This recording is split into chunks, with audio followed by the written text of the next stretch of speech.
It is an unfortunate fact that we can secure peace only by preparing for war. The words of American President John Fitzgerald Kennedy. While he professed a willingness to war and an acceptance of the necessity of preparing for it, he was reluctant to actually use that power unless it was absolutely necessary, because he had seen war up close and had conducted himself heroically in the process. Only our soldiers know the face of war up close. Only they can be trusted with the responsibility of such things. But a military, industrial, congressional complex that Kennedy's predecessor, another war veteran and hero, warned us about, saw the necessity of the war machine differently, acted accordingly, and it cost John Fitzgerald Kennedy his life.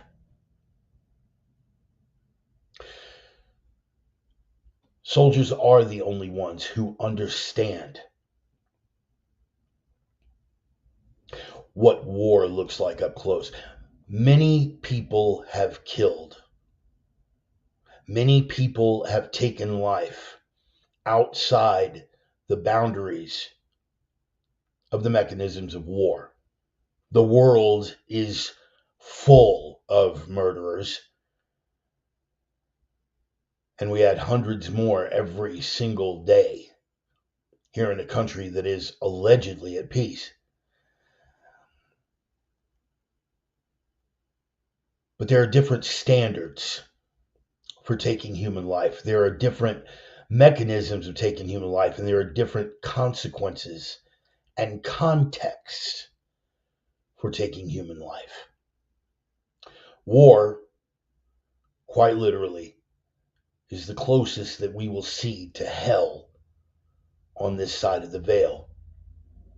And we should thank God for the men who are brave enough to stand and walk through fire to protect the principles on which the West, our civilization is based. Americans have always risen to the challenge because America was conceived in war. There was barely a continental army. The overwhelming majority of the skirmishes and battles fought in the original 13 colonies in the War for Independence were fought by ordinary men. Did you know that the majority of artillery pieces fielded by the American Army in the War for Independence were privately owned? The odds were against them. A ragtag, thrown together group of farmers and homesteaders, barely trained and bearing their own arms against the most powerful military machine on the planet at the time. They were told they were facing an impossible task. But at Lexington Green, that ragtag group of farmers on April the 19th stepped up to that task. Many were killed for their trouble, pushed back to Concord Bridge, at which the rest of this ragtag group of farmers and homesteaders met the British face to face and pushed them all the way back to the coast from which they had emerged. These were our first real soldiers. And those that fell were our first real fallen. They would continue to make us proud. They would continue to sacrifice their lives in between quote unquote actual wars, even during the actions against the Barbary pirates. Shores of Tripoli ring a bell? People died, laid down their lives, not for money, not for fame, but for a greater principle. Sometimes the cultural divide necessitated that men would fall on both sides. Men that gave their lives for the Union, men that gave their lives for the Confederacy, for no less noble cause on either side. These were men standing on principle that were cut down, most of whom in the prime of what should have been their otherwise uneventful lives. They fell on the battlefield. They shed blood, not for fame, not for money, but for a higher principle that they believed in so much that they committed their very souls to it. The horrors of the trenches, the First World War, the Great War, as it was called at the time, the war to end all wars. We came in late and reluctantly, and brave men saw the horrors of the trenches and the industrialization and mechanization of warfare for the very first time. World War I gave us the tank, the machine gun, poison gas. The horrors of the trenches can scarcely be contemplated, let alone described. And yet, these men stood for a greater principle to which they had committed their very souls, and from which they could not walk away with their lives. The fields of Europe, buried under years of accumulated soil, is strewn with the bodies of those who did not come home. Turns out it wasn't the only great war to be, even within the span of that one single century. In 1941, we were again pulled into a European conflict by way of a Japanese, quote-unquote, surprise attack. Our soldiers did what they've always done, committed to principles higher than themselves, committed to things outside of themselves, ideas like freedom, on whatever premise it was sold to them. They believed in it. They stood, they fell, they bled, and they died. In 1950, our soldiers, in a place very few people at the time could find on a map, a place called Korea, a divided nation, stood against the forces of communism, faced the Chinese for the first time, and I would add, likely not the last. 3 years of horror, the frozen chosen, the forgotten war. We talk about the world wars, we talk about Vietnam, the Gulf, and Afghanistan, but people forget about that little conflict because that's when the system first started playing games with words. It wasn't a war, it was a police action. And even though our military was placed at the mercy and at the disposal of the United Nations as a peacekeeping force for the first time, the principles that drove our soldiers to fight remain the same. A freedom and a civilization greater than themselves. The very idea of freedom and liberty drove them to stand, and for many of them, drove them to fall. Bled out and dying in the jungles of another far-flung place that people at the time could scarcely find on a globe. Vietnam, a whole new level of horror. A whole new level of horror amplified by the fact that this time the men stood on their principles as they always did, fighting for something greater than themselves, fighting for freedom on whatever premise it had been sold to them, fighting for the man who stood next to them, but without the support of civilians back home whose minds had been corrupted against the very cause itself. They vented not against the cause, but against the soldiers. because the cause was under the influence of powers too great for them to access. Far easier to spit in the face of a shell-shocked teenager than to stand in the face of a political system that was no longer under their control. But it didn't matter to the men that fought there. They bled, they stood, and for many of them, they fell, leaving everything in a jungle in a place that they wished they'd never heard of. They made the ultimate sacrifice. This is the nature of the American soldier. Soldiers of every nation, truly.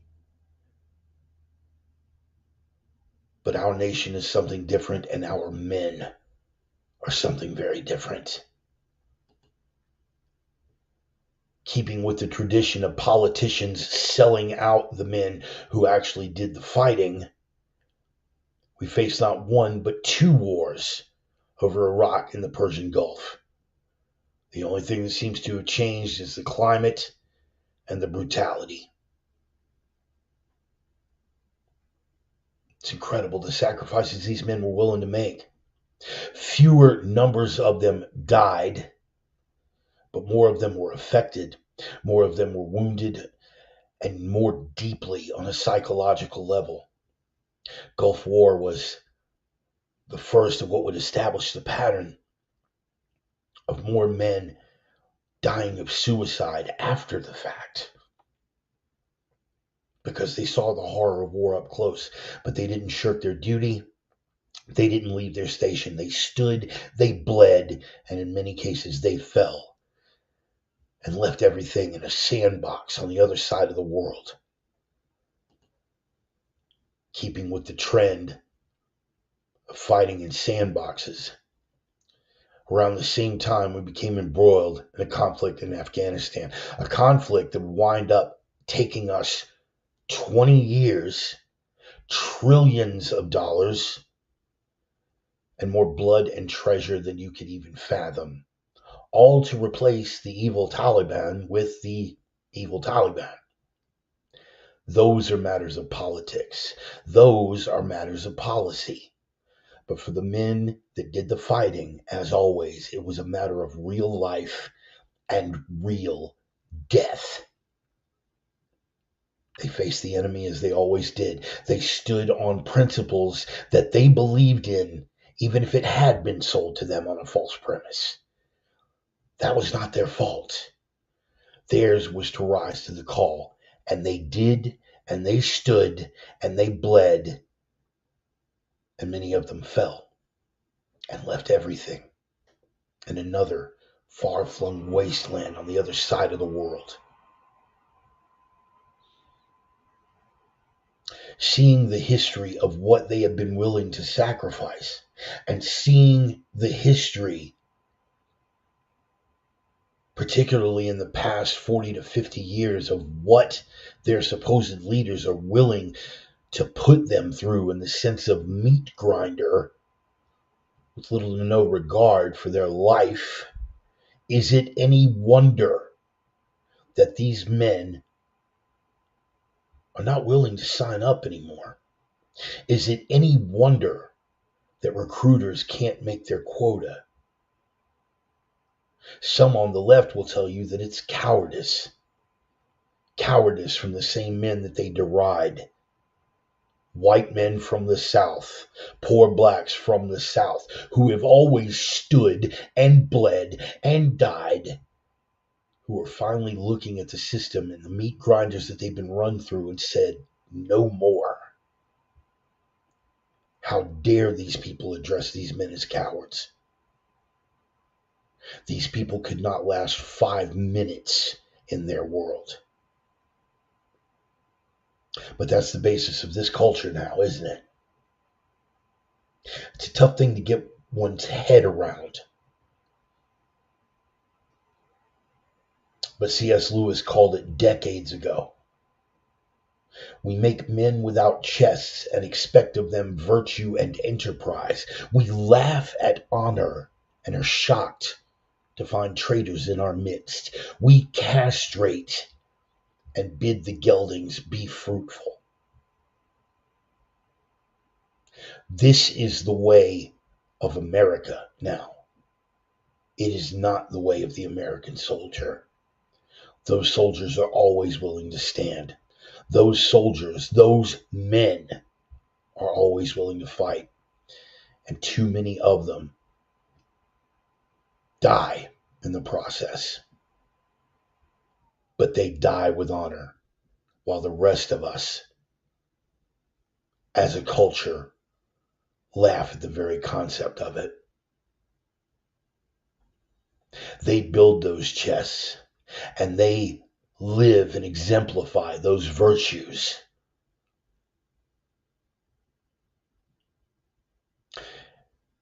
But they're no longer willing to do it for a culture that no longer loves them. I can't say for the life of me that I blame them. Tides are turning.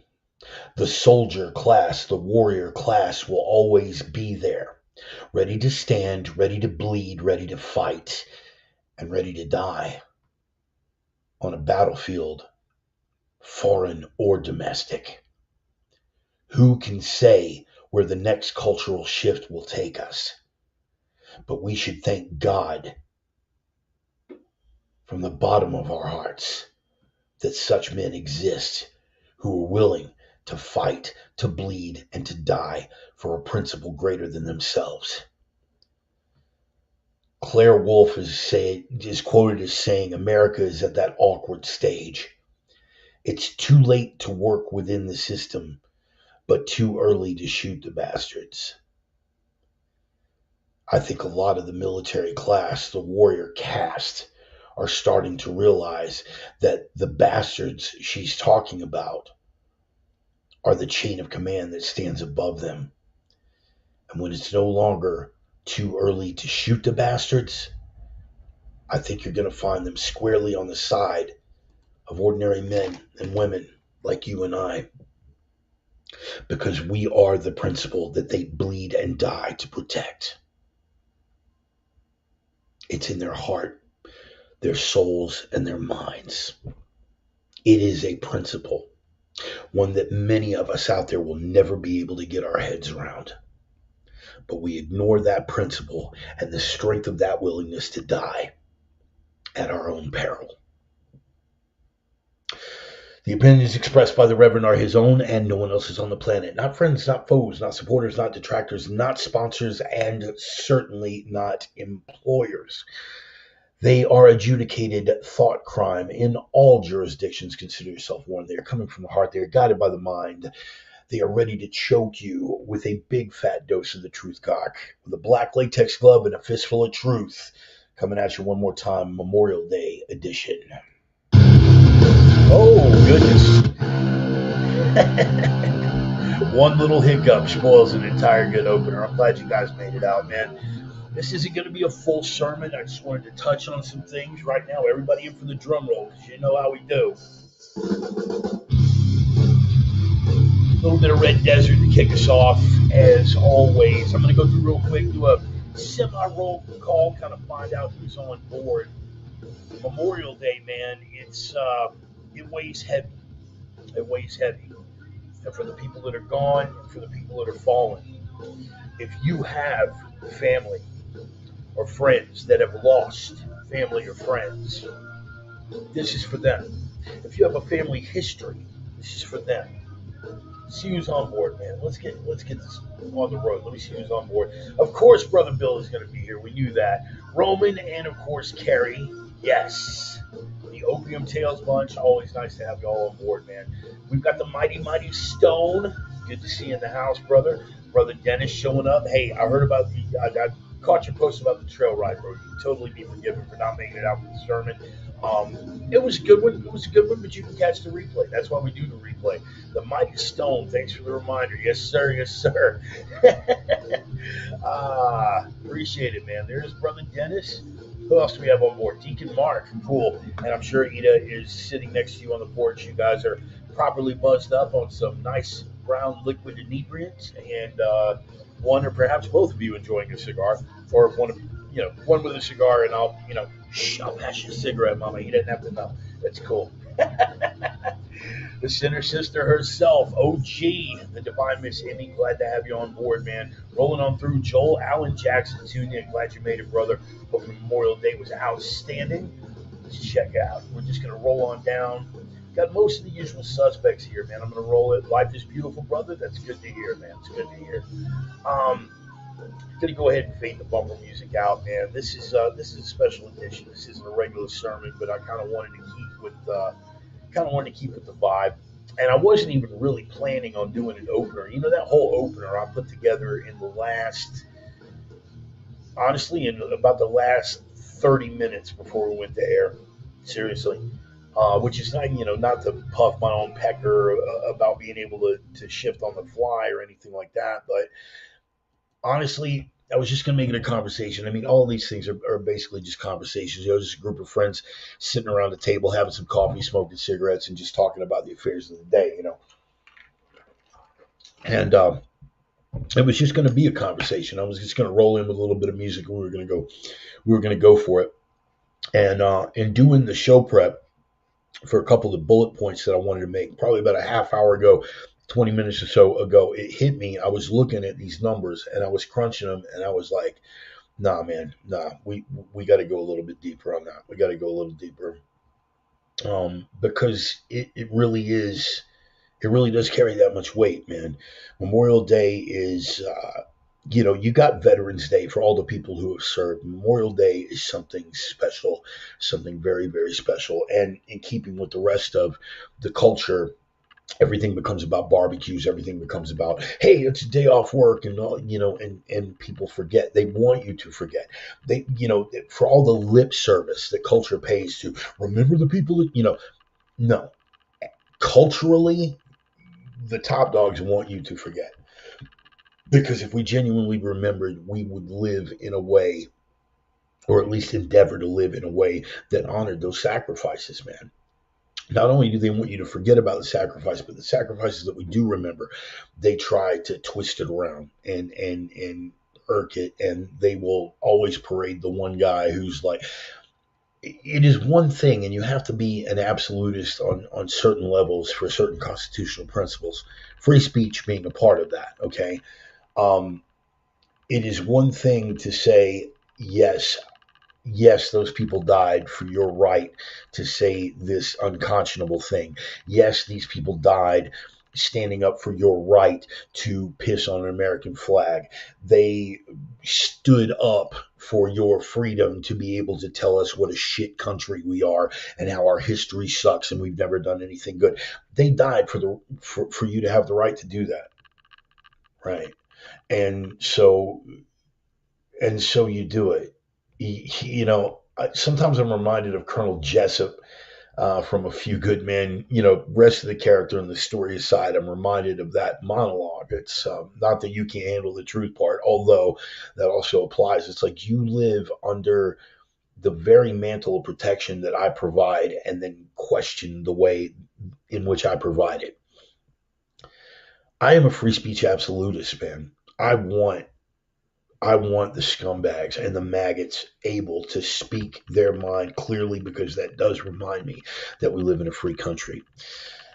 At some point, that becomes destructive to the very freedoms. In other words, it's an odd historical circle that veterans who fall on the battlefield, I know, Clem, breathe. Clem, I can hear you in my head right now. Breathe. Okay, take the tension out of the traps.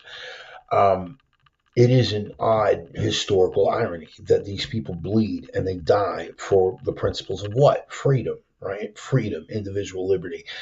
And then people who live under the mantle of that freedom that was provided for them seek to undo the very civilization for which these people fought for the principle of freedom. Are you guys tracking with me here? I believe you should have the right to preach whatever nonsense you want. I always come back to Khalid Muhammad. Khalid Muhammad, may rest in peace. If you haven't ever seen it, And one day I'm just going to download the audio and we're going to play it, hopefully, or maybe just a video clip.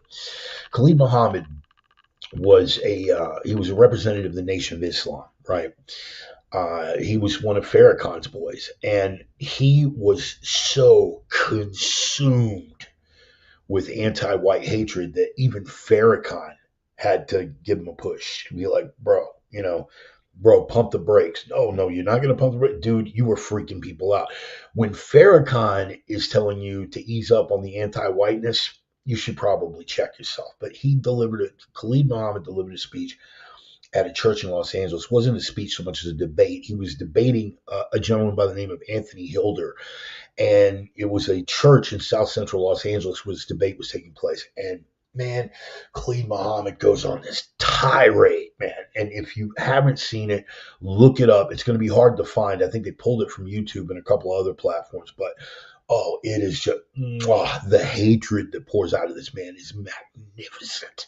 You gotta kill them all. You gotta kill the men, the women, the crippled, the crazy, the faggots, the lesbians. Then you gotta dig them up and throw them in that grave, and then dig them up and kill them a goddamn again because they didn't die hard enough. You know, I killed the women because the women are the military manufacturing centers, and every 9 months they lay on their backs and reinforcements roll out from between their legs. You got to kill the white woman. It's something to watch, bro. I mean, a lot of people get bristly, and I can't watch that without just being like, that's amazing. That's amazing. That's so beautiful. Not because I agree, obviously, pale face. Not because I agree, but because the fact that he can spew such vitriol completely unencumbered with the prospect of a government coming in and shutting him down is a magnificent, magnificent thing to witness. Obviously, should the day ever come, he's passed now, but him and his boys, should the day ever come, I'll see you across the barricades, brother. Bad day for you, but it's going to be a short one. I get it. But right now, we're just talking. This is speech. Reminds me that we do live in a place that is still free, right? Now, when you have the more insidious maggots, Khalid Muhammad was pure hate. When you have the more insidious maggots, the ones who are behind cultural Marxism, since we're doing our Smash Cultural Marxism shirt today. The guys behind cultural Marxism, they know what they're doing. Their professed goal, if you catch them in those candid moments, is to undo this civilization itself. How odd is that you are working to undo the only thing that sustains you. For some of the marginalized groups, like, for instance, the LGBTQ crowd, the trans crowd in particular, the only reason you exist is because of Western civilization. Because everywhere else in the world, everywhere else in the non-Western world, you would either be killed or institutionalized. Well, Europe treats that's the Western world for now. They're working on undoing it over there. Do you realize that if you get what you were asking for, the thing that these men bled and died in an attempt to prevent, if you get what you are asking for and working for, you're done. Do you understand that? All of these groups, these marginalized groups that are working for the downfall of the West, and capitalism is horrible, and we need to get, all this. If the West collapses, like you're praying it does, like you're utilizing the freedom to speak, to advocate for, if it happens, I'm not the only one dead. You guys are done. All of you. You can't get through the cognitive dissonance and the confirmation bias and the intellectual gymnastics of these people. But for the ones who can be reached, it's it's not too hard to grasp the logic here. I understand. Yes, this man died for everyone's freedom. These men died for everyone's freedom of speech, including yours. But I think it's pretty audacious. It's pretty freaking audacious.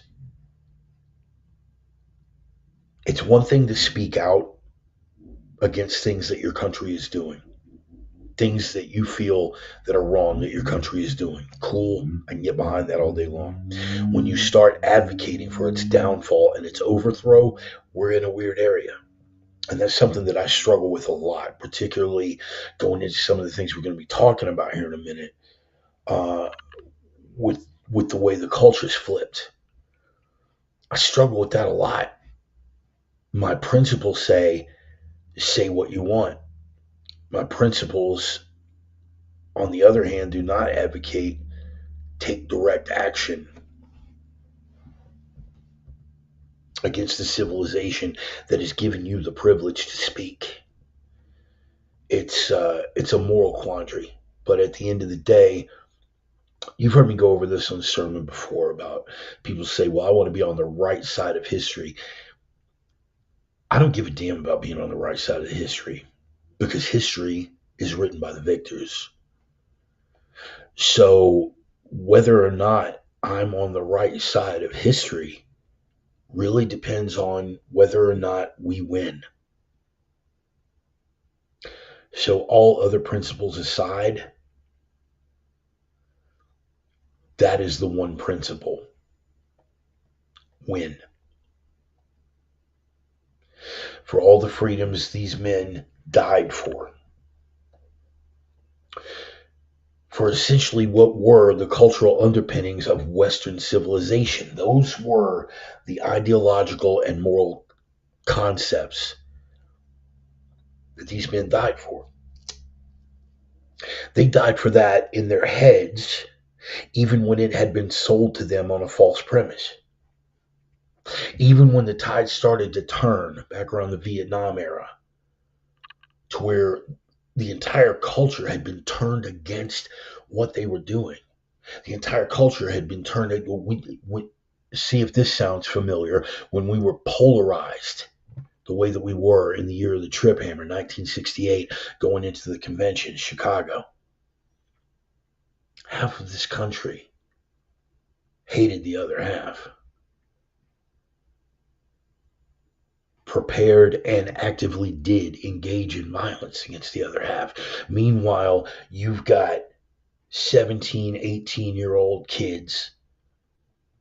And of course I'm stealing a soundbite from a popular 80s dance song here, but you can look it up. In World War II, the average age of the combat soldier was 26. Excuse me. The average age of the combat soldier was 26 in World War II. In Vietnam, it was 19. The average combat soldier, 19 years of age. Real quick sidebar right now. Do you know what the average age of the frontline Ukrainian soldier is right now? 46. What does that tell you about what happened to the 19 to 26-year-olds in Ukraine? Average age of the frontline soldier in Ukraine is 46. And our State Department keeps telling us they're winning. But this isn't about that. This is about us. This is about the West. This is about the U.S. And this is about our troops and our soldiers and our fallen.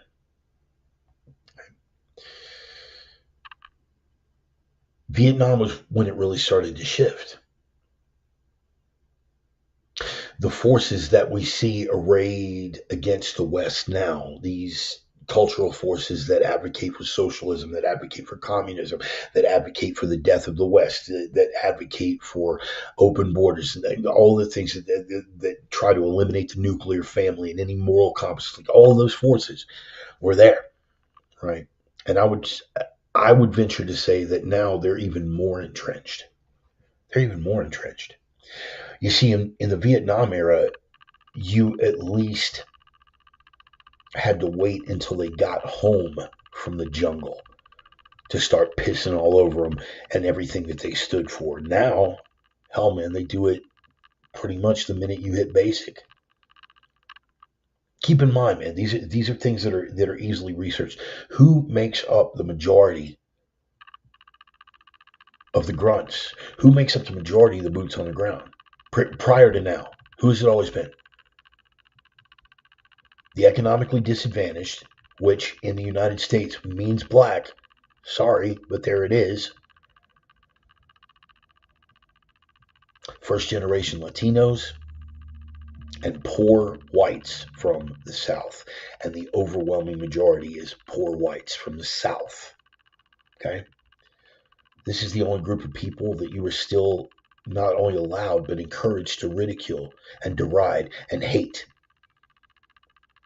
Oh, and by the way, now that we're done spitting on you and pissing on you and telling you how dumb you are and how worthless and how you're a dinosaur and you're an insult to everything, now that we're done telling you this, by the way, could you sign here because the guys upstairs in the war room, yeah, they've got this thing that they're going to need you to go die for Exxon's profit margin again. And we know you guys are too stupid to think for yourselves. So if you just sign here and go off and die. Oh, and by the way, yeah, Israel's got us into another thing. Israel's got us into another thing because we're the guy that always has to mop up their mess, and we're in the pinnacle of irony. We're going to call you anti-Semitic and then demand that you go and die for Israel. Oddly enough, nobody signed up. All right. Now, I could go off on the rant about how all of this is by design, that they're leaving the borders open and offering citizenship to people that spend a 4-year enlistment, and what they're doing with this politically. This isn't about that. Okay, topic for another day, or at least later in the program. But the people who are the heart and soul of this country's best, the ones that make it work. This includes the working class black folks. This includes the working class Latinos. This includes the working class Peckerwoods. The ones who make it work. They are the ones going over to sacrifice. And they don't want it anymore. Why? Because the very thing they love is turned against them. As I said before, what they were willing to bleed and die for was a principle. It was an idea, for lack of a better word. Sometimes that idea was poorly constructed and vaguely worded and sold to them on a false premise. Right? In a lot of cases it was. But they weren't dying for that. They even if they didn't have the capacity to absorb what the hell was really going on, or even if they did, it was the idea. In the same sense that when I stand for the national anthem and put my hand over my heart, I look at what America is right now, and I can't get behind that. But I don't kneel, because what I'm paying respect and homage to is the idea. When I recite the Pledge of Allegiance and to the republic for which it stands, what has the republic become right now? It's an atrocity. Something that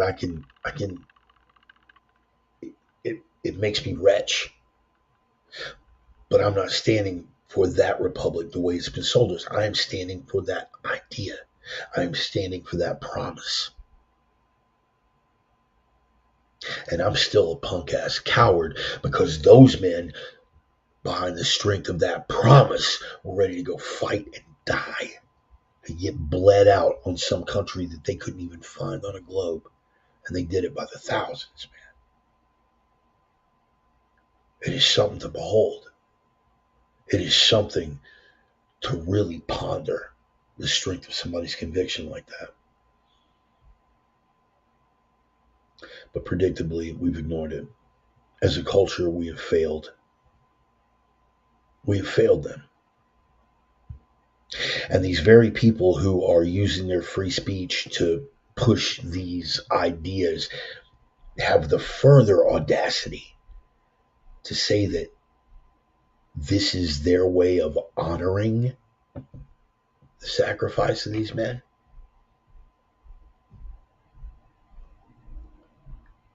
How perverse do you have to be, Sparky? How twisted up do you have to be? Pick your horrible but culturally endorsed thing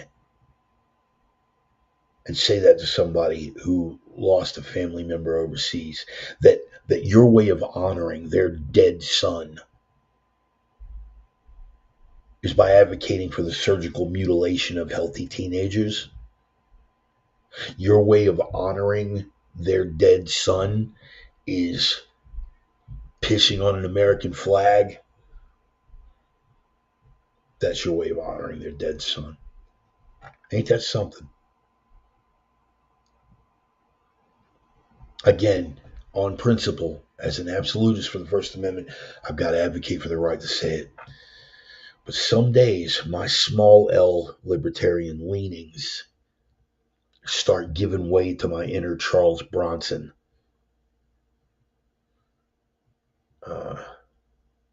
It's tough, bro. It's tough. What is this? Roman. That was a stat that I had not heard, and I will be looking that up. That's and I loved it. I see you, Dennis. Dennis caught the dance tune reference. Yeah, you caught it. I want to say that was what 1985, I think. When America finally started acknowledging that we'd had a war over there. Tommy, good to see you, brother. Good to see you.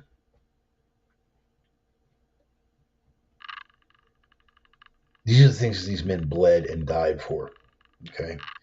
Couple things real quick before we get into the meat of it. I started to get into it yesterday on the sermon, and I didn't really get a chance to complete the thought before we closed. Ham radio, people. Ham radio. In Maine and in California, they are pulling repeaters. They are pulling repeaters. They're putting tighter restrictions on the use of it. Why? Because communication is everything.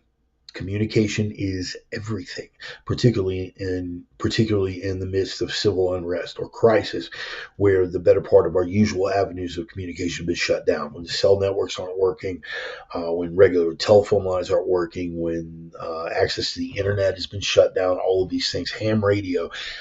And they, again, like so many other things, they love you until you can be discarded, and then they don't want you anymore. This is what's going on in California. Ham radio guys are essential to emergency management because when a disaster hits an area, the usual lines of communication are cut out, right? Ham radio is how the word gets out. Remember what I was saying yesterday about my friend who had been involved in covert operations in Central America. Every 12, 13-year-old kid is walking around with an M16 or an AK-47, but if they found a radio transmitter in your house, they'd drag you out, shoot you in the face in the street in full view of the entire village and burn your freaking house down while they kill the rest of your family. Because it's communication. It never has to be a war about people control as long as you own the war on information control, and they're losing their grip on that. So ham radio is something else that you definitely need to check with. Just, hey, brother, what, just switch formats? Okay, cool. One and only one benefit of maggots speaking. You know who they are when the crap hits the fan. Absolutely, Mark. And we actually had that discussion. I thank God that they're there. Let them run their mouth because I'm taking notes.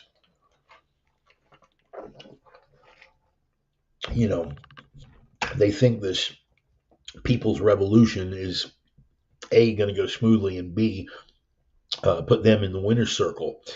They're going to find out very quickly that it's not going to go that way. And once it's all over with, they're going to do the same thing they did with the COVID pandemic.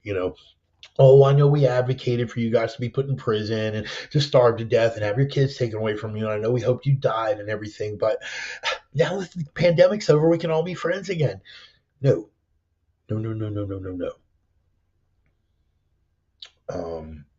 In fact, just another real quick sidebar. I want you to watch an old episode of The Twilight Zone, Rod Serling's Twilight Zone, submitted for your approval. Um, I believe it's called The Shelter. And Mark, I'm really glad you brought that particular point up. You want to know who people really are? Look at them in times of crisis. And this episode was during the Cold War. And they're all sitting around. It's a neighborhood. One of the neighborhood kids is having a birthday party, and everybody's over, and everybody's pals and friends and whatever. And the house that they're having the birthday party at is a house like mine that has a bomb shelter, right? And Conrad, look it up.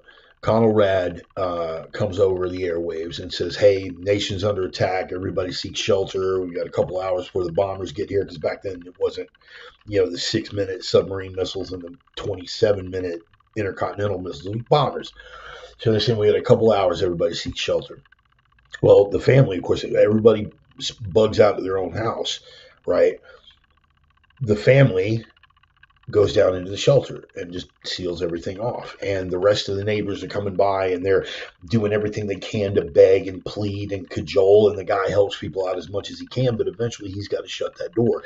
And then they show who they really are. And they are banging on the door and taking huge pieces of metal to that door. "We're going to break it open. We're going to kill you and take everything you have." At the end of the episode, spoiler alert, but whatever, it's a Twilight Zone, but you knew there'd be a twist. At the end of the episode, Conrad comes back on the radio and says it was a false alarm. And that false alarm comes over just as they're breaching the door and starting to scrap a little bit. And the neighbors all look around at themselves and they look around at each other. Because now they're showing who they really are. The people that are coming, the people that didn't take the time, the grasshoppers that didn't take the time, will come around and, "Oh, please, can you help us? Please, will you give us this unconscionable, immoral thing? Please, will you embrace this reprehensible political ideology? Please, won't you please?" And you give them a little bit, and you give them a little bit, and eventually you go, "Look, dude, I can't give you any more. We're done." That's when they show that monster that's always been there. That monster wanted to kill you and take everything you have right from the bat. They despise you. Deep down, they despise you. And even before 2016, most of you guys, particularly you guys that have been friends of mine in real life, you knew that I played it straight down the middle, man. I didn't do sides. I did not do sides. I just refused to do sides, and I hung on to that with the tenacity of a pit bull on meth and steroids. I just know, screw the left, screw the right. But the one thing that I would call both sides out, the one thing that I always said about the left, is like, for all their talk, deep down, every one of these guys is a closet communist. Deep down, every single one of these guys, for all their love and peace and tolerance, they are bitter, they are hateful, they are angry. They are lonely. They feel betrayed by the world. They feel entitled to everybody else's stuff. And that love and peace and tolerance was a thin veneer that would go away the very second they got this much power or this far away from power. Once the gravy train looked like it was going to be cut off, I was like, you're going to see who these people really are. Then 2016 happened. And here we are. And here I am. Because playing it down the middle while the Overton window shifts around you, that accomplishes nothing for anyone. And my principles have not changed. I have always been a First Amendment absolutist. I've always been an absolutist about free speech. I have always been a devout advocate of the Second Amendment. I believe, and always have, even before I returned to the faith, I always believed that you should try to make the world a better place and leave it a better place than you found it. I believed in a solid moral compass that some things are absolutely wrong. I don't care how you rationalize it. The principles have not changed. The idea of America Has not changed. Has not changed. Not for me. The principles that I believe in, the hills that I'm willing to die on remain the same. The people who are assailing those hills have shifted. Back in the 80s, and Roman can tell you,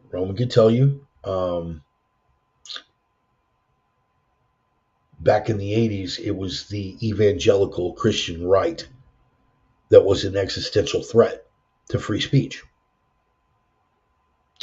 That's who I and Roman spent our time raging against. They were the ones who wanted to shut down publications. They were the ones who wanted to stifle dissenting political opinions. They are the ones who wanted to censor newspapers. And that whatever they just randomly decided was pornography, you got to go, right? Music lyrics, the PMRC.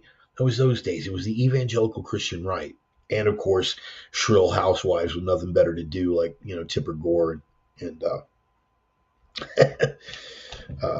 Cheney's wife too, right? Lynn, yeah, Lynn Cheney, Tipper Gore. Anyway, right? Exactly, Roman, and that is the cool thing about having a close friend like Roman who was there for the old way and can remember living it. I mean, we never would have thought in those days, because keep in mind when Roman and I first met, Soviet Union had not fallen apart yet. Yeah, dude, they went after Cyndi Lauper. They went after John Denver. They went after everybody. They went after everybody. Authoritarianism was an existential threat coming from the evangelical right, and I raged against it then. Authoritarianism now is the sole province of the ideological hard left. And that's the difference. I'm going to fight them just as hard.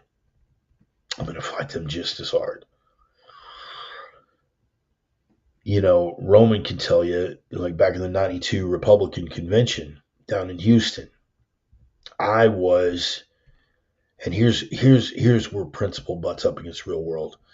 I was standing in defense of abortion clinics. Okay.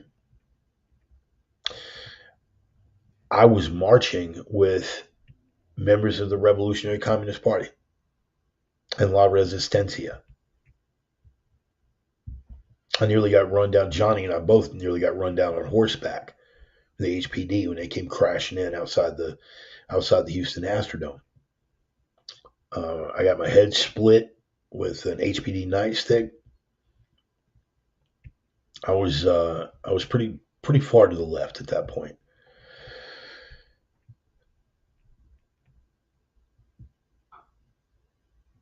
But at the end of the day, that was more a product of the evangelical Christian right was chasing everything, man.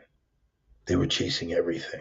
We're going to shut down your publication. We're going to make it to where you can't. They were doing the same cancel culture tactics that the left uses now, but you didn't have the internet, so it wasn't as effective. They had reach via a fax machine, and they had big networks, and they had printed publications that went out, like Focus on the Family and stuff like that. They could be like, okay, well, these people aren't doing what we want them to do, so we're going to boycott every product, and these people aren't doing what they got. But they didn't have the stroke that cancel culture does now, which is why it's so much more evident on the left. I didn't want to make this was not where I wanted to go with it, but just sort of illustrating the differences here about principles and what people can and should be willing to die for. What these men have across the board been willing to die for.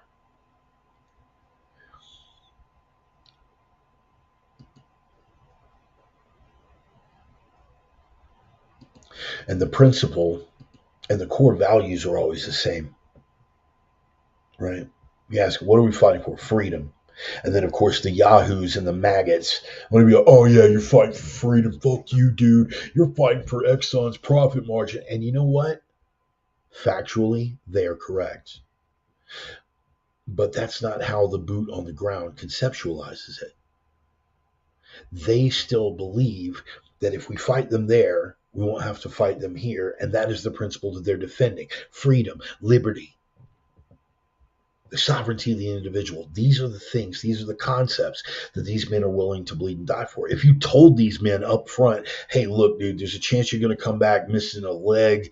You may be permanently disfigured from, like, burn scars and stuff like that. And the reason we're sending you is because, like, Exxon needs to make some money, right? And we're making the world safe for Dow Chemicals profit margins. So we need you to go over there and kill some people in a place you've never heard of. And yeah, there's this little strip of land the size of New Jersey called Israel, and they pissed off some other people that you've never heard of, and we need you to go over there and die for them. Okay? Cool? You think these guys would have signed up? No. So how do you sell that? But now the people you count on to do your fighting are getting too wise for it. That's why their recruiting goals are off.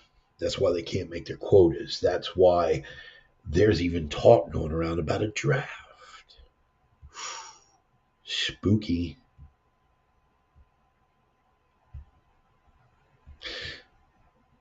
Because since the Vietnam era, it's been a purely volunteer force. And that was sustainable with what they called the economic draft. It just so happened that the most economically disadvantaged were all in the South. Poor blacks and poor whites. And some urban enclaves where things were a little too tough. It served as a de facto economic draft. But if you want to know people who believe in their heart in God and country, go to the American South. I know there's at least one maggot out there going, yeah, but you rebelled against the country. Blah, blah, blah. Okay, fine. Piss off, pal. Piss off. I don't have time for you right now. What they rebelled against was authoritarian control. What they fought for was states' rights. But I'm not here to have a discussion about the Civil War, except tangentially. You want people who believe in God and country and freedom, as it was understood by the founders. Go to the American South. Go to the American South, particularly the rural American South. Because the urban shitholes are the same all over the country now. Every blue city looks exactly the same. But the rural American South, that's where you drew from. Because, by God, we still believe in God and country and freedom and liberty. And we love our Lord and we love our country and we're going to sacrifice. And God bless them, man. They did. Sometimes even after it had become obvious that the same people that were their commanding officers were people that treated them as disposable. Now, fearful people who have never served can look at that and go, dude, that was stupid. God, man, I'm smarter than you, man. I didn't buy into that Bill Gates. No, you're not smarter, bro. You didn't do it because you're smarter. You didn't go because you're a fucking coward. So again, getting back to Colonel Jessup, I would appreciate if you just say thank you and go on about your business, or if not, pick up a rifle and stand the post. Well, Rev, you're talking a lot of shit for a civilian that never served himself. You're right, I am. I am talking a lot of noise for somebody who's never served. It was not incumbent upon me to serve at the time.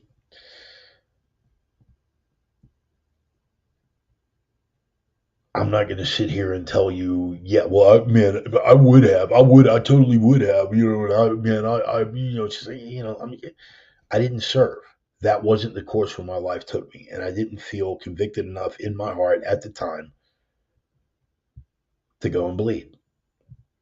The first war that I could have been eligible to line up and get behind was the first Gulf War, 1991. We see how that turned out. Again, dying for Exxon's profit margin was not my idea of a good time. It wasn't. Now, you want to call me a coward? Cool. All right, I'll take that. Particularly if I'm going to be speaking about other people's reasons for not going. But at the end of the day,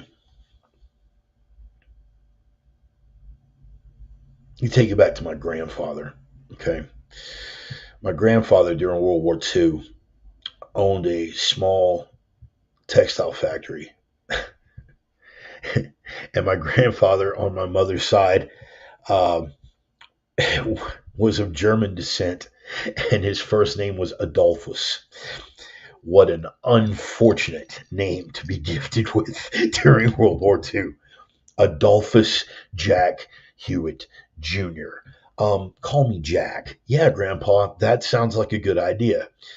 He was the owner of a small textile mill in North Carolina at the time. And the Army decided that they needed his socks more than they needed his ass. And so the factory was put on wartime production, and he was not drafted. It wasn't a 4F. 4F is what they, when you're like physically incapable, but there's some other designation of, non-combatant. And yeah, basically his socks were more valuable than his ass, and he wasn't asked to go. Um, there was no draft in the first Gulf War. They had more than enough manpower. They mopped up the place, and they mopped up the place in 72 hours. Um, should I have gone? No, I don't believe that I should have. Could I have gone? Certainly.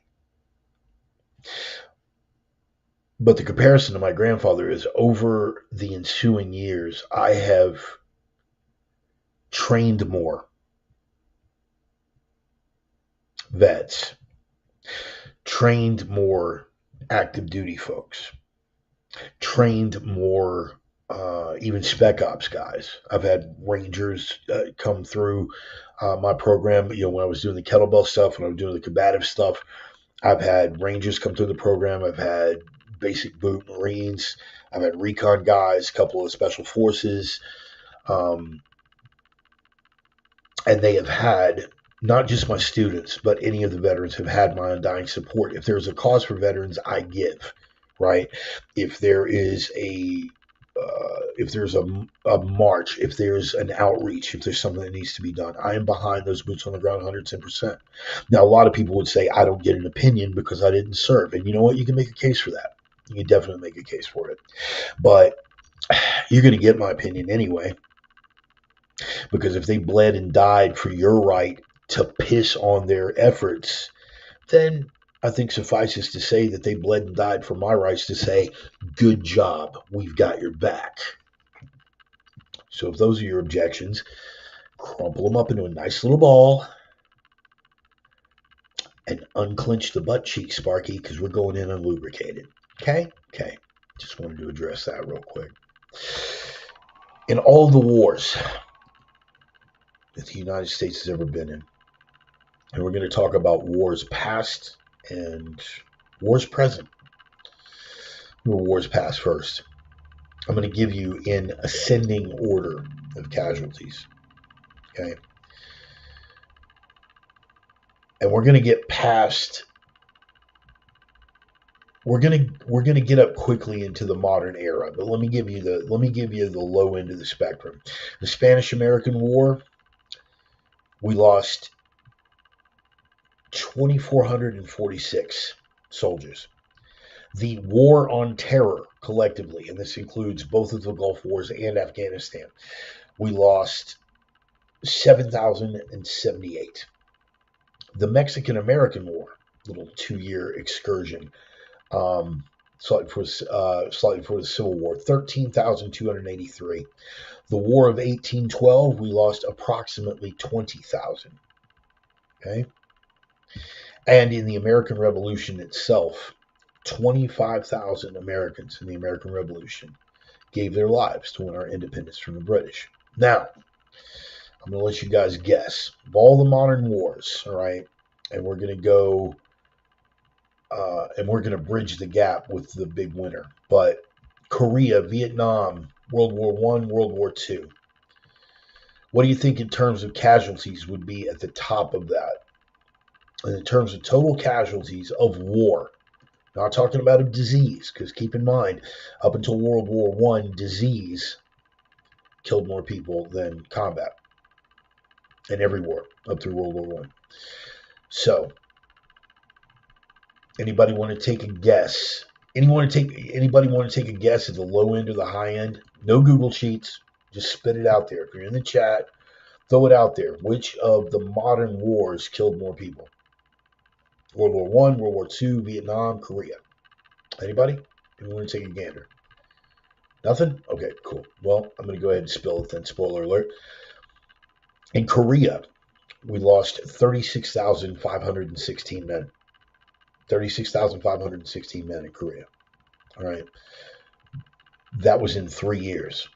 And that was in a war that wasn't even declared. That was our first excursion outside the Constitution, because we didn't ask Congress for declaration of war, and the UN said it's a police action, and America went, here, global government, take our men and let them go bleed and die. It's when we got to face the Chinese on the battlefield for the first time, as I said in the opener, and it would not be the last. What comes next in line after that? Vietnam. Vietnam ran from 65 to 73 officially, and unofficially several years before and after. But from 65 to 73, in an 8-year period, we lost 58,209.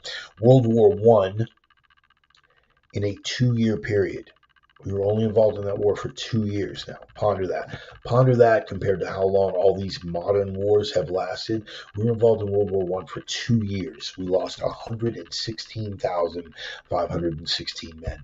Spilled their blood and died. For what? For their idea of liberty. For defending the principles of the West and of civilization. What were they willing to die for? We don't have such men anymore. We don't. World War II, 39 to 45. And we didn't become involved in it until 1941, officially. 405,399 men bled and died in foreign battlefields. What did every one of these wars have in common? What every one of these wars had in common was these men were bleeding and dying for a concept greater than themselves.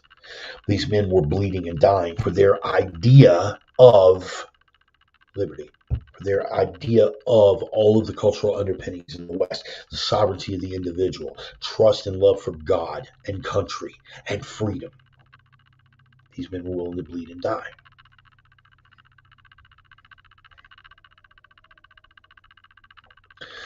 Do you want to know what war killed far and away more soldiers than any other conflict in American history? You guys already know where this is going. It's a little something that ran from 1861 to 1865, and in 4 years, just 4 years, the American Civil War killed 620,000. And I will tell you that that is probably a low-end estimate, because record keeping was not as tight, and it was very chaotic. Ponder this. In a global war where we had a full-on war in 2 theaters of operation, one in the Pacific, one in Europe, we lost 405,000. And in the same period of time, the American Civil War, brother fighting brother, American fighting American, 620,000. And we're talking horrible conditions, and that is only the combat deaths, I should point out. That is only the combat deaths. That doesn't take into account disease and starvation or any of those things. There was actually, there's a pretty good reference sheet, United States military casualties of war, which is interesting because it is Wikipedia, and they list combat deaths for the USS Liberty at 0, because who knows? But yeah. No, yeah, no one was killed in the actual USS Liberty thing. No, no, no, that didn't happen. They were other than combat deaths, because they were strafed by Israeli jets and didn't fight back. Therefore, technically, it's not combat, I guess. Anyway, outside of little idiosyncrasies and things like that, it's a pretty accurate assessment of war casualties, and they break it up. Um, they break it up by combat deaths and non-combat deaths, and it gives you the full breakdown of the Union casualties and the Confederate casualties. And the Union actually lost more men. The Union actually lost more men to combat than the Confederacy.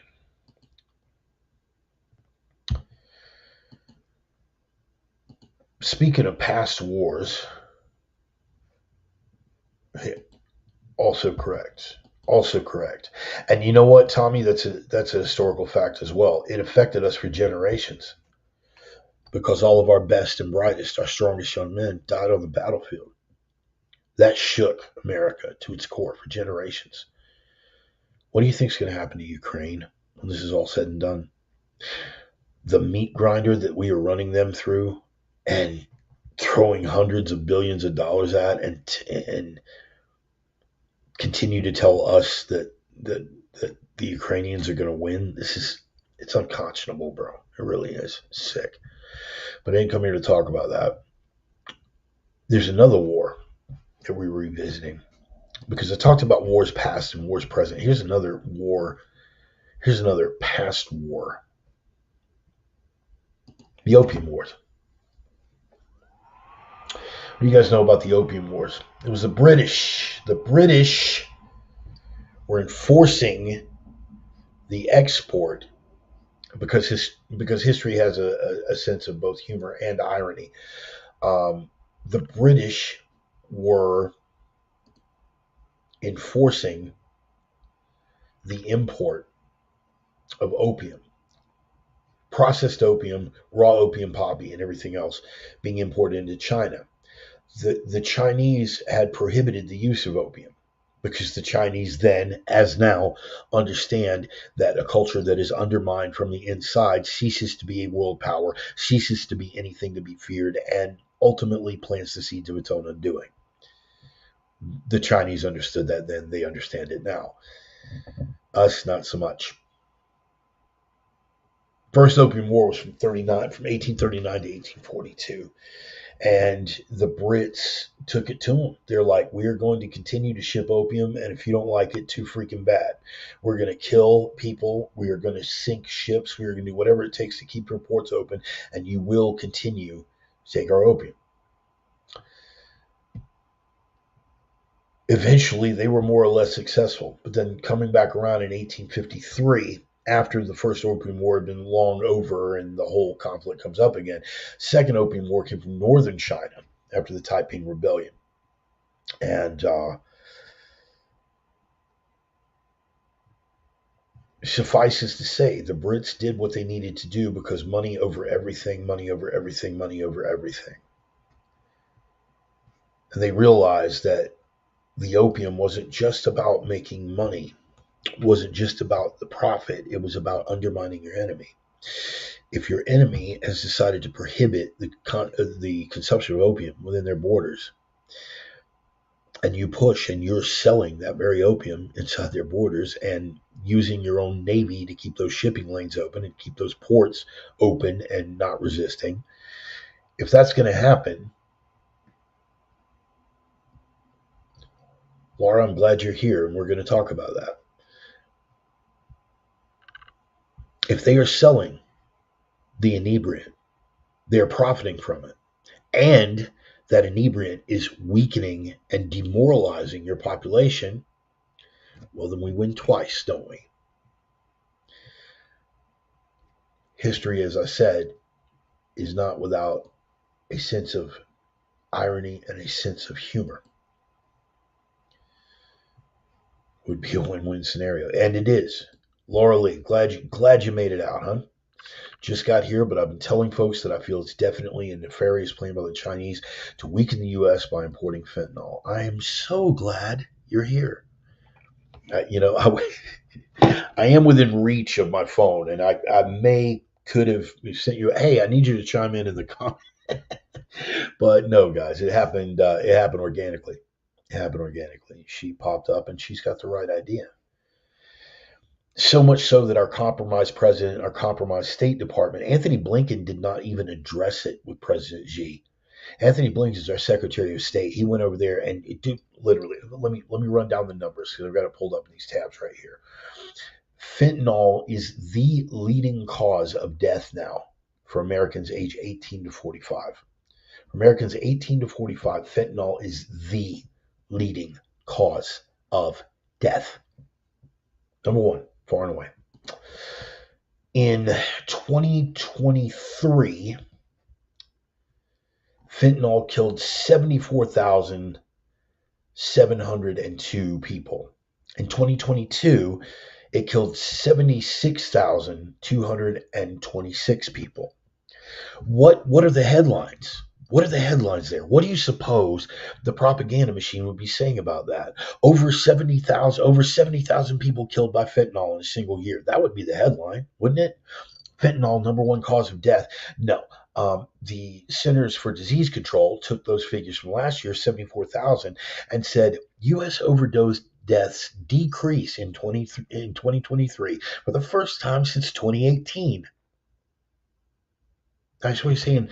Biden regime's doing a great job. Overdose deaths are down. Fentanyl is a right-wing talking point. It's not. Clearly it's not.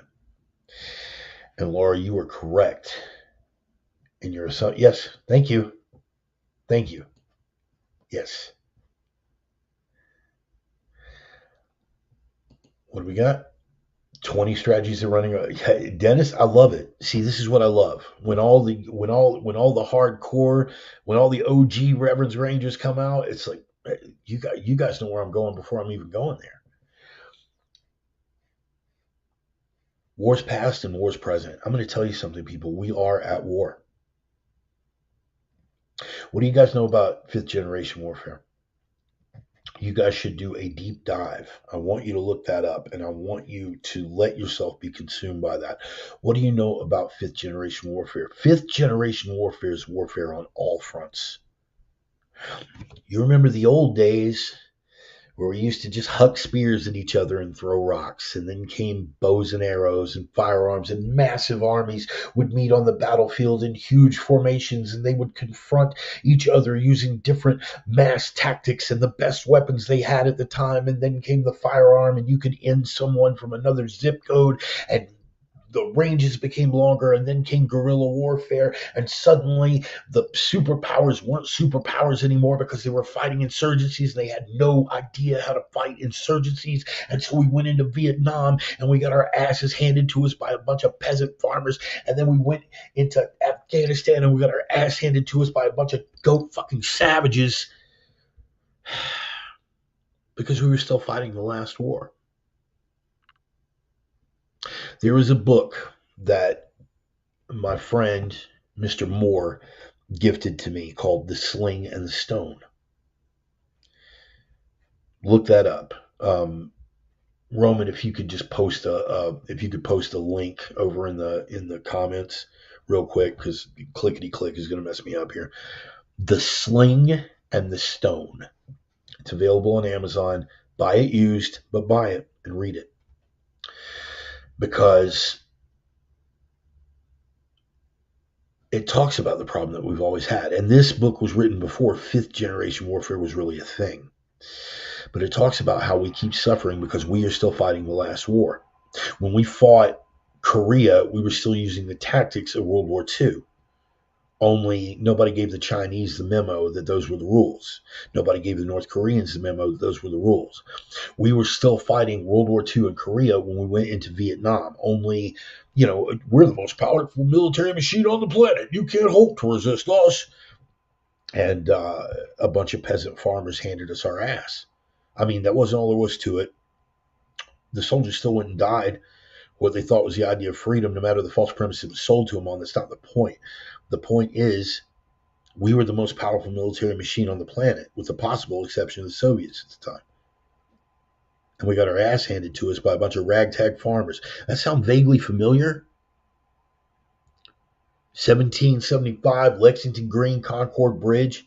The most powerful military machine on the planet got their ass handed to us by a bunch of ragtag farmers. This is the cycle of history. The Brits had their thing in the Opium Wars in China, and now that is revisiting not the Brits, but the Brits' bastard child. Because remember, we were originally British colonies. So now the little bastard children are having their historical debt. The sins of the father are being revisited on the son. And yes, they are absolutely doing this deliberately. I'm terrified. Thankful I got out of the game before it got bad. Yeah, hon. Yeah. Absolutely never take any sort of pill offered by a friend. Laura, I lost a dear friend of mine, Austin Cost, my swole mate, I call him. He was a close and dear friend of mine. We lived together under the same roof. We trained together. He was very, very close to me, and he was DJing down in Vegas and picked up a few what he thought were hydrocodone because the pill presses now. And guess what? The Chinese sell the pill presses at cost. We went over that in another sermon. This is deliberate. They know exactly what they're doing. They're selling okay, let me finish talking about cost first. He picked up what he thought were hydrocodone. And, after, during my hip injury and stuff, we're out there doing squats or whatever, I'd pop hydrocodone like candy. We'd sit there and eat 3, 4, 5 of them at a time and just chill. Once we were done lifting, we'd pop 4 or 5 hydrocodone and sit around and watch a movie while we're eating steak. He picked up what he thought were hydrocodone. He got 5 of them, and they estimate. But he went to pick up a handful and took about 2 of these, and it was fentanyl. Hot dose, killed him. Died in his driveway. Laid out behind it, barely made it home, and died in his driveway. I know cost. I know how his head works. I know exactly what happened. He popped a couple thinking, yeah, man, I can do 1 or 2 for the ride home and I'll be fine. And it got on top of him and he knew he was in trouble and he struggled and he kept control of that vehicle and pulled into the driveway. And the minute he got that thing and threw it into park, he thought, oh my God, I'm so lucky I made it home in one piece. I'm going to throw the seat back and take a nap before I go inside. His girlfriend found him in the driveway the next morning. I get it, buy the ticket, take the ride. But ever since then, the fentanyl issue and the border issue that is enabling it have become very, very close to home issues for me. It's a point of a little bit of stress, a little bit of anger, a little bit. Now to social and psychological warfare. Yep, and that's what I love about you guys. You guys are already on it. Next war's not going to be fought with weapons. EMP attacks are part of it. Yes, ma'am. That is what's coming, but before we even get there, Mama, I was going to mention that. Yep, glad everything. Yes.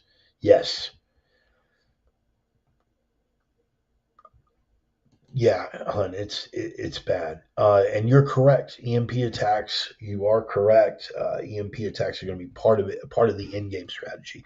But in the meantime, you continue to weaken us from the inside. How do you do that? You keep tons of illegals pouring across the border. None of these people are vetted. And there are some sectors in the California border right now that are having more Chinese come across illegally than Mexicans. Ponder that for a moment. Ponder the implications of that for a moment. It's fairly terrifying.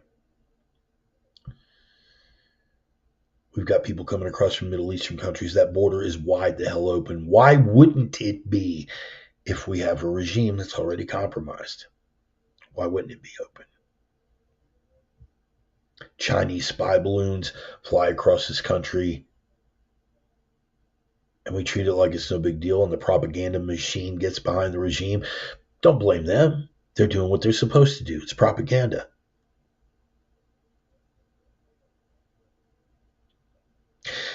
Culturally, they are undermining us. TikTok.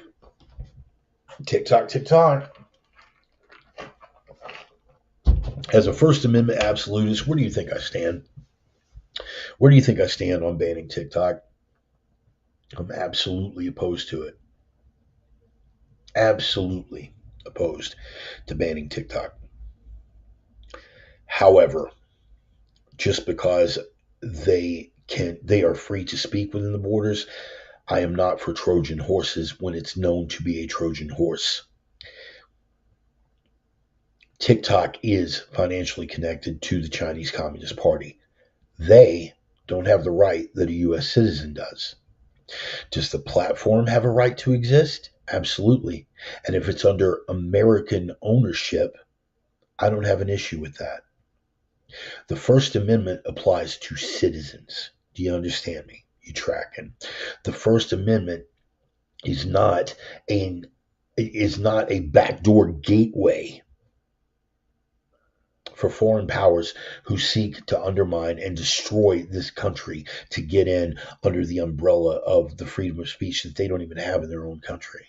This is the disturbing part about it, because the Chinese immigrants that are coming across in California are military age single men.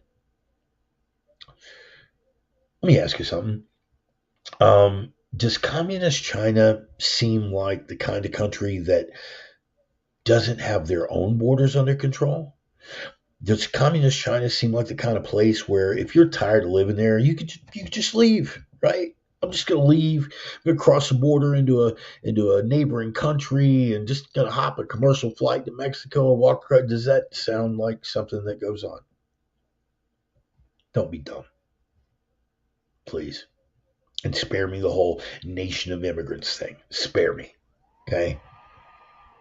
Look at the number of people that came across through Ellis Island in the entire multi-decade period that Ellis Island operated. You look at the entire number. We covered that. We covered that number and more in the first 3 months of a single year of a single president. So spare me the "we're a nation of immigrants."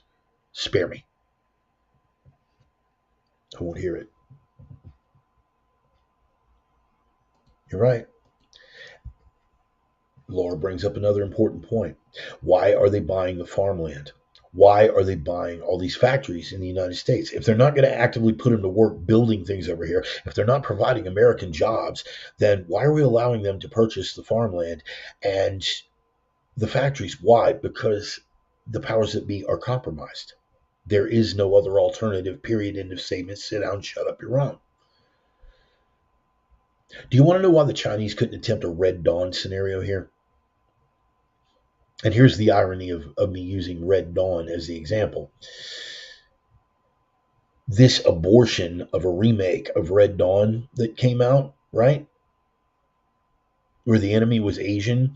In the original casting, screenplay, script, and shooting and promotional material, the enemy was supposed to be the Red Chinese. But almost as a testament to why they don't have to do a Red Dawn anymore, the Chinese flexed on Hollywood and showed us exactly how much power they have there. And the Chinese investors say, we will not let you release that in our massive markets and make our massive money unless you make the enemy the North Koreans. Look it up. That's what happened. That's cinematically. Why and how does that apply in real life? They could never attempt a Red Dawn move here currently for the same reason that the Japanese never even thought of attempting an invasion of the mainland United States. Number one, you would have literally a rifle behind every blade of grass. But beyond that, because the Chinese have a lot more disposable men and a lot more rifles, their supply lines would be overextended. They could establish a beachhead and hold it for some period of time just on sheer numbers. But they wouldn't be able to hold it forever because their supply lines would be too long. But what if? What if they knew that all they had to do was establish a beachhead? How would we establish a beachhead? You have sleeper cells inside the United States, and on D-Day, everybody hits at once. The terrorist organizations, the sleeper cells that have been filtering across the border, the Chinese that have been filtering across the border, sappers within the United States, white American members of the radical left, all of whom are coordinated, as they have been for some time now, And I'm sorry y'all can't get your heads around that, some of y'all. That all hits on one day. Boom. Every major city in the United States, terror attacks all over the place. We're in complete disarray. And what if, say, a president, in an effort to keep himself in office by keeping gas prices low, had completely depleted our strategic oil reserves? I mean, I know it's crazy, isn't it?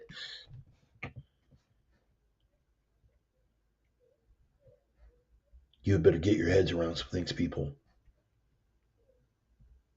Those sleeper cells exist and are training within the United States right now. And the reason they are allowed to sell factories and farmland to the Chinese is those same compromised parties. Why? Because once they've established a beachhead, which they could do easily, all they have to do is hold it long enough to establish a supply line. Well, what if you've already got viable farmland? What if you've already got factories inside your occupied territory? Look where they're buying the farmland and the factories.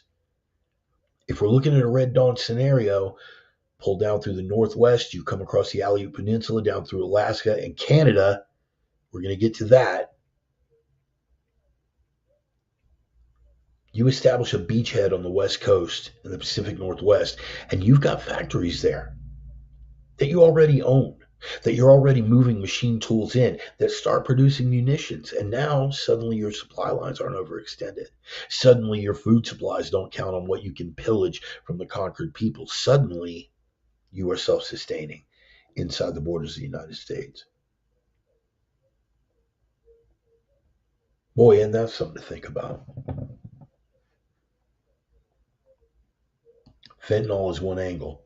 Fentanyl is there to kill what it can and to demoralize those that remain, to create an unraveling of the social fabric.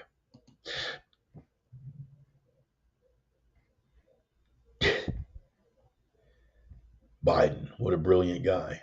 This article in the BBC. So curbing this crisis is something every American can get behind. It's tough stuff. People are dying. But the borders remain open. Enforcement remains nil. And in every blue city, prosecutors refuse to prosecute. DAs refuse to prosecute. Hell, Oregon decriminalized everything, including fentanyl and meth. That lasted about 2 years. Isn't it great, the progressiveness of that policy? They're looking at harm reduction. Lasted 2 years, and now the people are begging for a recall. People are starting to realize it. Imagine a bunch of dope sick zombies after a grid down situation. Imagine the amount of people who will die without meds made by China or take their own life when the meds no longer arrive. Thank you. Thank you. Laura. Mike, Laura.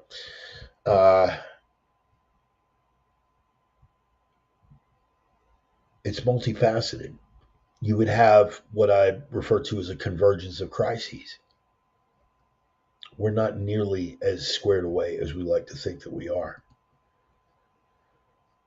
Offer peacekeeping forces. There you go. And that's where we're going to talk on what Bill Wade just said. Canada has been training the Chinese military in cold weather operations. Because that takes me right up here to these next bullet points.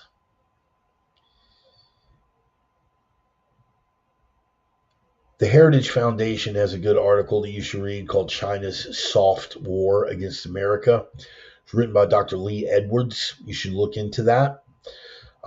You'll find it at the Heritage Foundation's website, which is heritage.org. The name of the article is China's Soft War Against America. That, by the way, boys and girls, is a starting point. Starting point. Do that.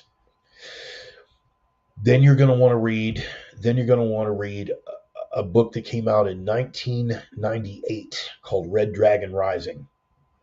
I picked that book up in 1999, and I still have a copy of it on my shelf. Roman will remember when I came through Seattle with a friend of mine to whom I no longer speak, On the way back from that trip, we were doing some satellite work up in that part of the world. And on the way back, stopped by a little independent bookstore and I picked this book up, Red Dragon Rising. It's an easy read, it's an old read. You read it and you see everything that has already happened and everything that is happening right now. And remember that these guys called it in 1998. So China's soft war against the U.S. Um, TikTok is eroding U.S. culture.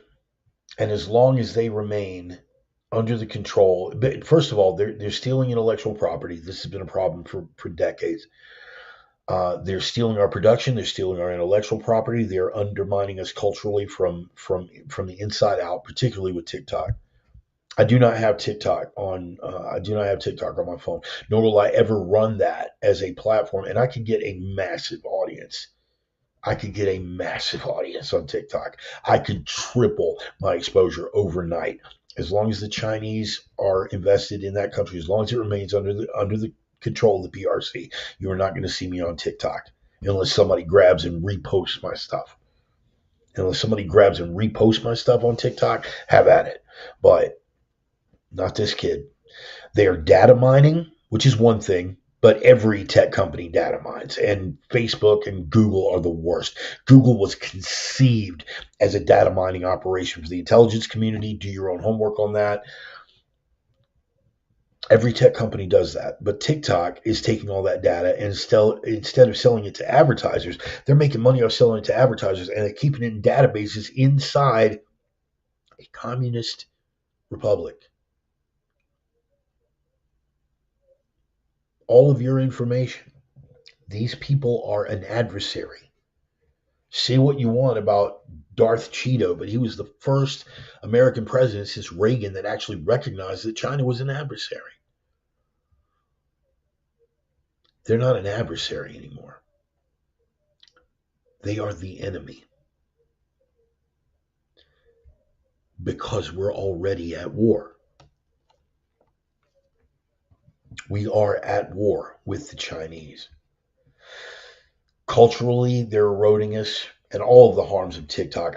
Besides the data mining operations, the fact that it's undermining culture. Do you think they are throwing a bunch of 13-year-old gender confused kids on TikTok and letting that sort of thing go out on Chinese media? Take a look at what they're teaching their kids. They're making their kids go through rigorous physical education programs, as you should if you're a part of an empire that hopes to survive and prevail. They are keeping culturally homogenous, as you should if you are looking to survive and prevail as an empire. They are ferociously nationalistic, as you should be if you hope to prevail. You see a theme developing here? They're in it to win it, people.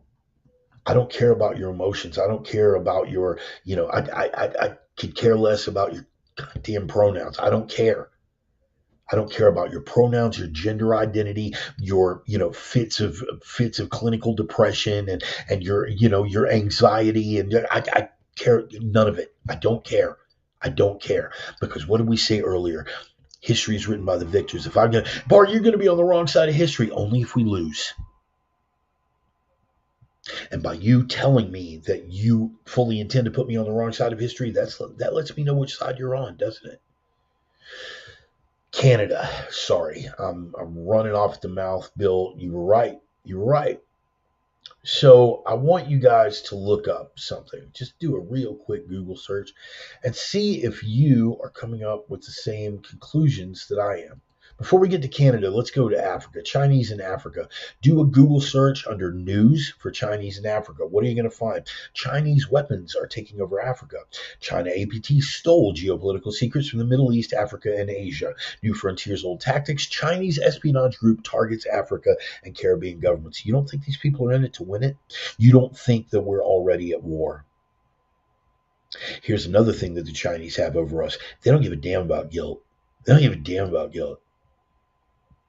Boy, they started tweaking that guilt trip on white Europeans, didn't they? All the horrors of European colonialization, man. European colonization, man. European colonialism. It was a horror. The horror taking advantage of those Africans like that. And boy, we couldn't pull out fast enough.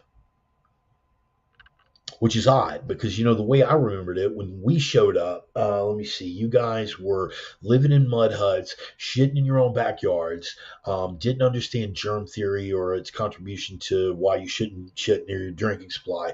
Let me see, you guys hadn't invented the wheel, didn't have a written language, and we came in and introduced you to indoor plumbing, sustainable agriculture. We built you an electrical grid. We built you a road infrastructure. We showed you the glories of all boats, rising tide lifting all boats. We fed. We fed we fed 2/3 of the entire continent out of one nation when it was Rhodesia. We doubled your life expectancy and we cut your infant mortality rate in half. God, what terrible people we are. I'm so sorry.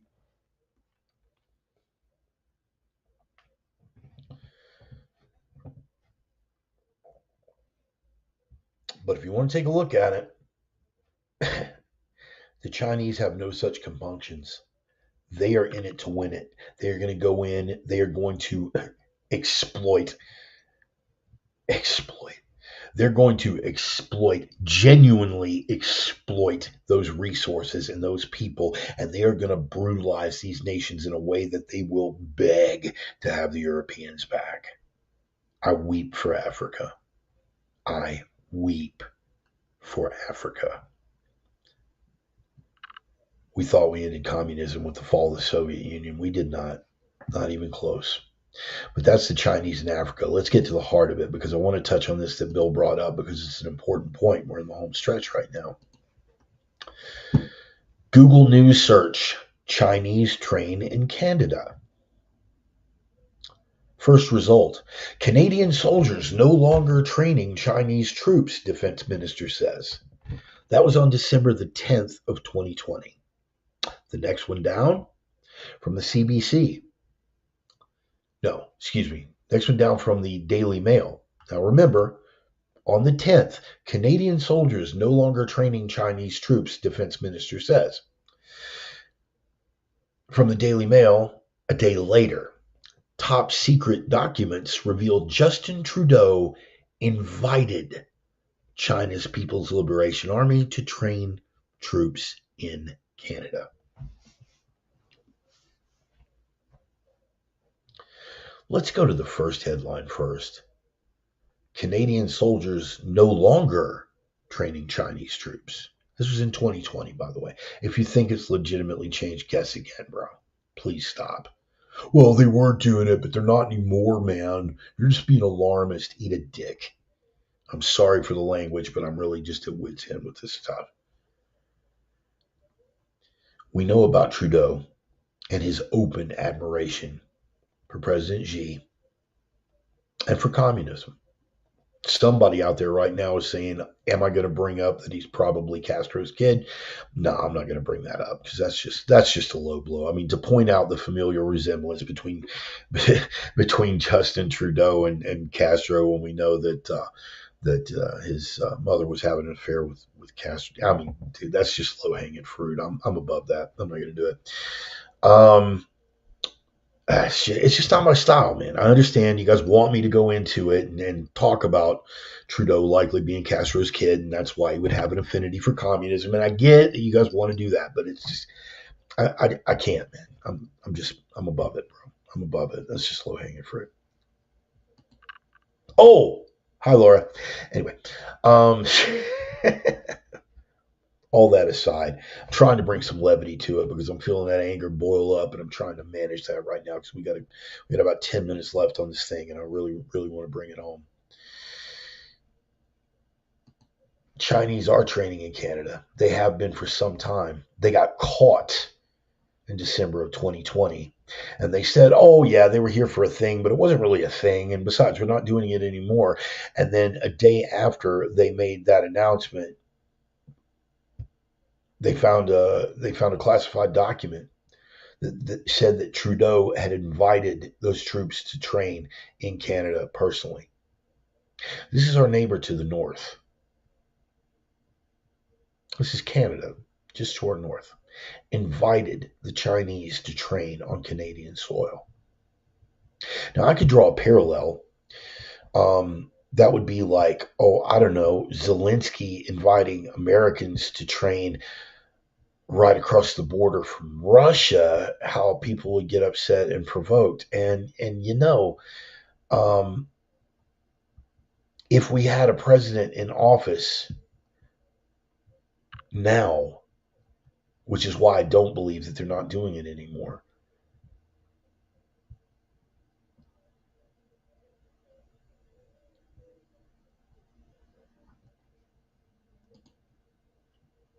I'm just going to say it. I'm just going to outright say it. All the things that were found on Hunter Biden's laptop are a matter of public record now, including the meetings with the Chinese financiers, including the fact that a sitting vice president let his crackhead son ride on a presidential aircraft to have a meeting with Chinese financiers. If you doubt for 2 seconds that we're not compromised on more levels than you can even contemplate, turn off. We got nothing further to talk about. I can't have a discussion with people who can't accept things that are right in front of their face. How many fingers am I holding up? This isn't O'Brien at the Ministry of Truth. How many fingers, Winston? How many fingers? And if I say that there are 5 and not 4, and Big Brother says there are 5 and not 4, how many fingers? I refuse to engage with these people anymore. Suffice it to say, yes, they are training in Canada. Yes, Justin Trudeau is doing his best to turn Canada into a socialist state. Thank you, Deacon Mark. Thank you.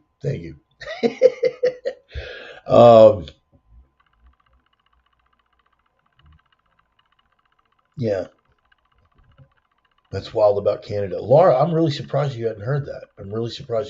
Do a deep dive on it. What does he get out of this? What does he get out of this? He gets what every globalist gets. Look how much Justin Trudeau is adored by the World Economic Forum and Klaus Schwab. He's their golden boy. Why? Because he epitomizes the globalist ethos. The globalist ethos is embodied in the PRC. The globalist ethos is embodied by the Chinese Communist Party and everything that they've done. A techno-totalitarian control state. Authoritarian, top-down, complete control, no restrictions. You are being surveilled 24 hours a day. It is the ultimate Big Brother. It's skirting that thin line between 1984 and Brave New World. It is the globalist agenda. You will own nothing and be happy. And if you're not happy, please stand against the wall. Do you mind putting this blindfold on?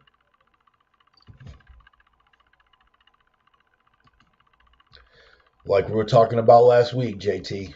Like we were talking about last week. When people tell you who they are, believe them. Laura, to what you're saying, what is he getting out of it? He's their golden boy.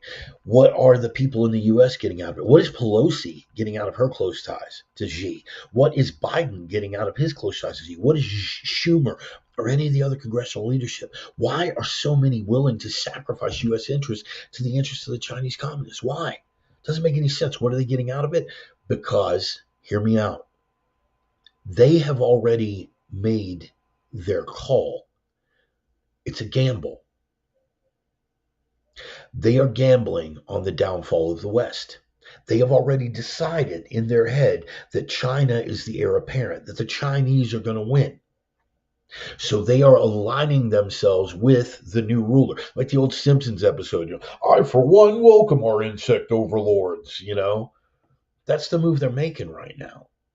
They're making sure that their class and their families and their business partners and their known associates are going to be taken care of. They are banking that the Chinese win.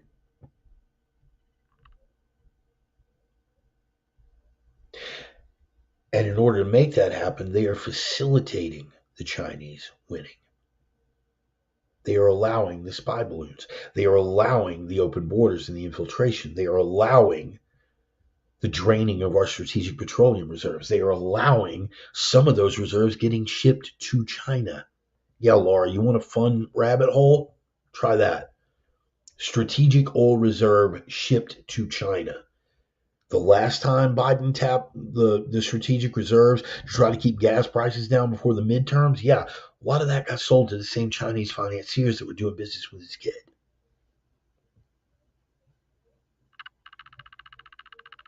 I wish I had better news. But I do have better news. I'm going to tie this all together with a bow, and then we're going to close. Tie this all up together in a nice little bow. Because what does any of this have to do with Memorial Day? Thought this was about the fallen. It is about the fallen. It is about those who have gone before, who have given their lives for an idea, for that idea of freedom and individual sovereignty and the cultural underpinnings of the West. They bled and they died for it. That's who we commemorate today. But moreover, we commemorate that very idea that they were willing to bleed and die for, which is the cultural underpinnings of the West, which is a love for God, a love for family, a love for country, a moral compass that isn't easily skewed. The promise of America and what we have lived up to in our finest moments, when we're not being actively undermined by usurpers and fifth columnists from within. The promise of the beautiful, magnificent things that this country has been able to accomplish. We are the ultimate expression. In our best moments, we are the ultimate expression of what it truly means to be a part of Western civilization. And that flies in the face. That flies in the face of globalist interests. That flies in the face of the weak. That flies in the face of the faithless, of the degenerate, of the depraved. It flies in their face. Because again, that very system that they piss on and seek to undermine is the only thing that allows them to exist. They literally exist at our discretion. How would you like to go through your life knowing that? That your little maggot ass could be snuffed out like a cigarette. And that the only thing preventing that is that you are part of a civilization that enables your degeneracy. That can't be a good way to live, bro. I feel for you. I do. But I'll slice your throat in front of your kids before I will allow you to take it away from us.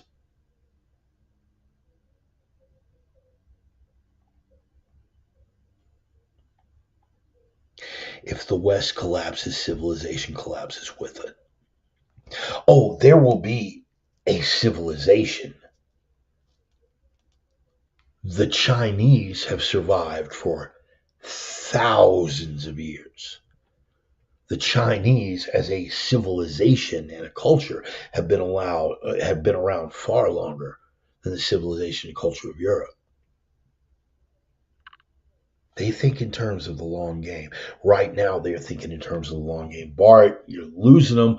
What does this have to do with Memorial Day? Every damn thing that these soldiers bled, sacrificed, and died for is at stake right now.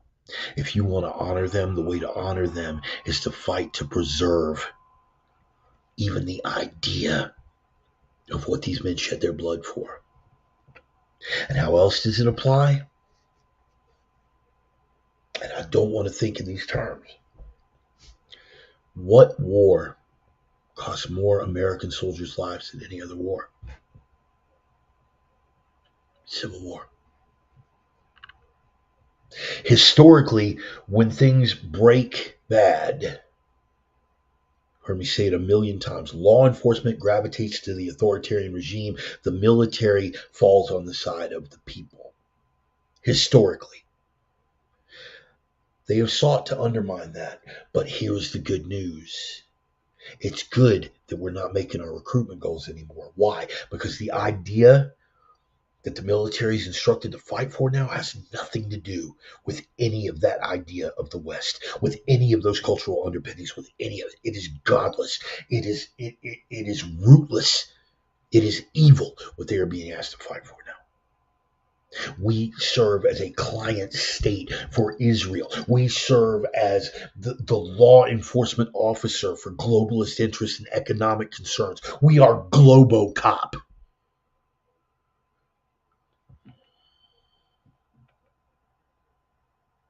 But the people didn't bleed and die for that. The people that were truly committed for the love of God, their love of country, their love of family, pursuit of faith, they don't want any part of it anymore. Because their oath was to the idea. Their oath was to the Constitution. Their oath was not to just some random set of semi-open borders and a woohoo jingoistic slogan. They believed.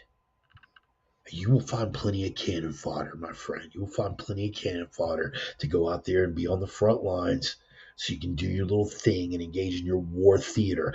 But the real ones, the ones who refuse to die for your godlessness and degeneracy now, are the same ones that were willing to fight and die for that idea that you left behind and that you now ridicule. And if you think for 1 second the fact that they're not willing to sign up for you means that they're not willing to fight, guess again. Their faith in the cause, their faith in the idea, their willingness to fight, their willingness to die still hinges on those same cultural underpinnings. They didn't leave you. You left them. And God forbid it does come to that dark moment where brother fights brother in the streets of American cities again. But bet your ass, should that horrible day arrive, history will repeat itself. And the soldier caste and the warrior caste don't give a damn about how many side with the regime, because they will fall, as they always have, squarely on the side of the people and for that flag and for the republic for which it stands. One nation under God, indivisible, with liberty and justice for all. That's what they bled and died for before, and that is what they will bleed and die for going forward. And for the regime and those seeking to undermine the West, I admonish you, sir, you ignore that fact at your own peril. I am the Reverend. That is the gospel.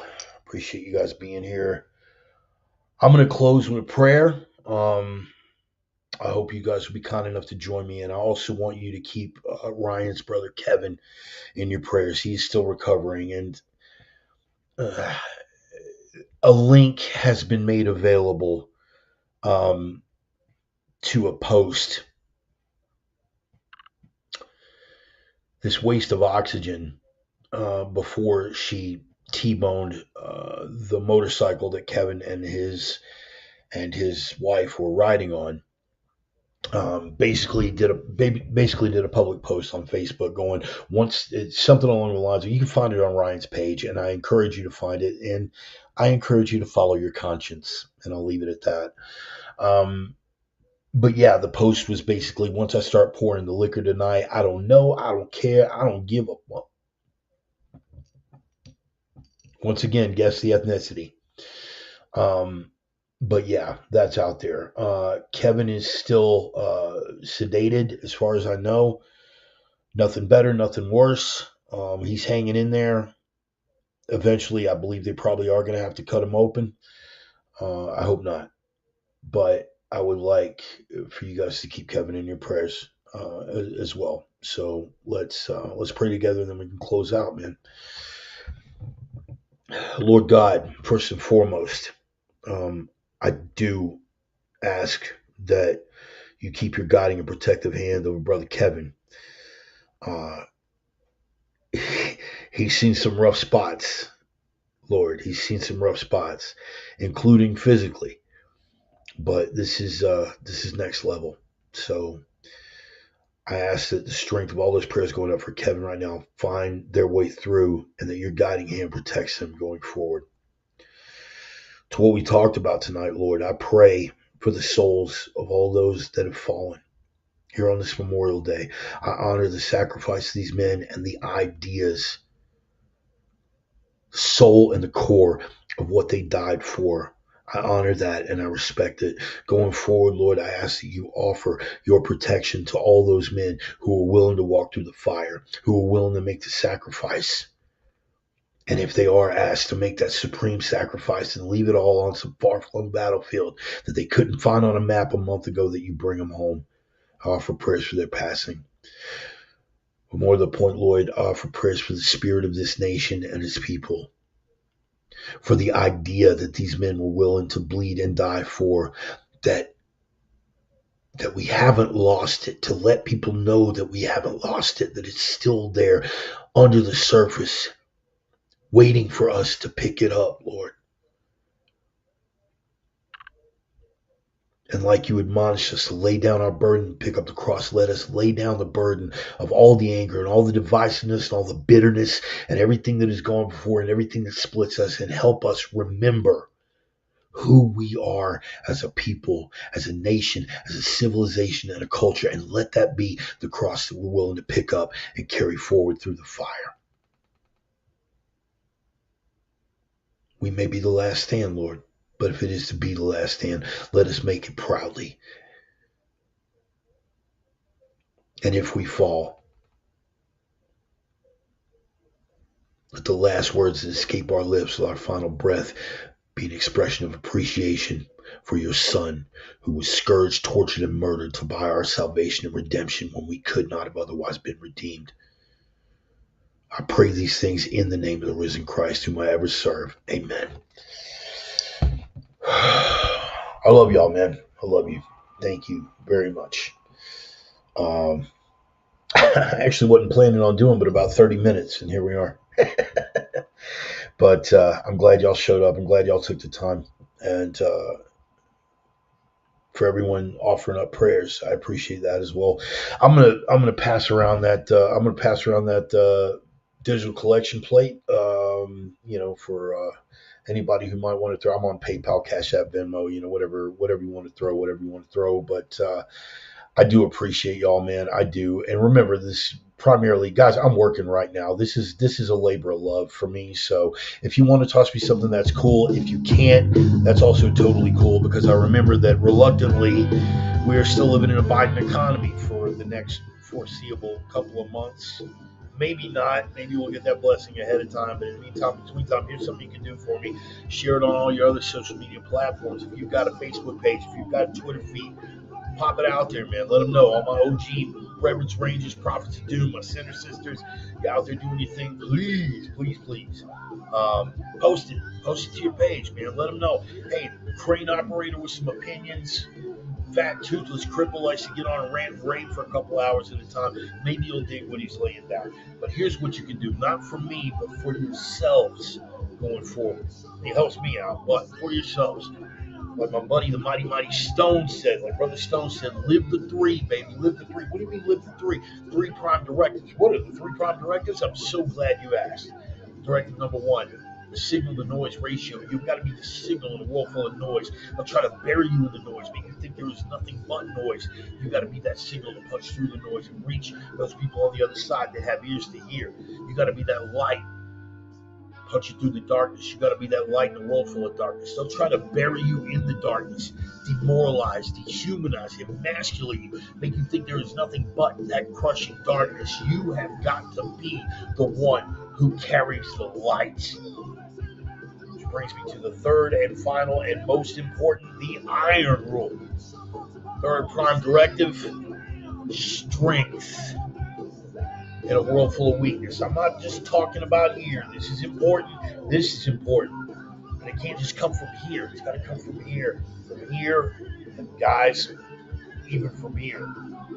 Because without strength, none of the rest of it matters. If you don't have strength, you're not going to have the punch to get that signal through the noise. Or when the noise gets too loud, it'll bury your signal. If you don't have the strength, you're not going to have the drive and the courage and the tenacity to punch that light through the darkness and carry it through to the other side and bring people to the light. You feel me? You tracking? So strength above everything. And when you pray for those three things: strength, clarity, and discernment. Because the eyes of the deceiver never sleep, man. They're out there working their treachery. Make sure you got clarity. Make sure your head's on straight, man. Stay focused. Stay focused. Got a fight ahead, people. Spoiler alert, I read the book. We win. It's a beautiful thing. Happy Memorial Day to you all. Honor the fallen. I love you all. Take care of yourselves. Take care of each other. Watch each other's backs. In the meantime, between time. Knuckles up, chin down, people. God bless you all. God bless you all. Thank you so much for being here. I love y'all, man. Take care. See you this coming Sunday. Yeah. Peace. Great people, man. Love y'all.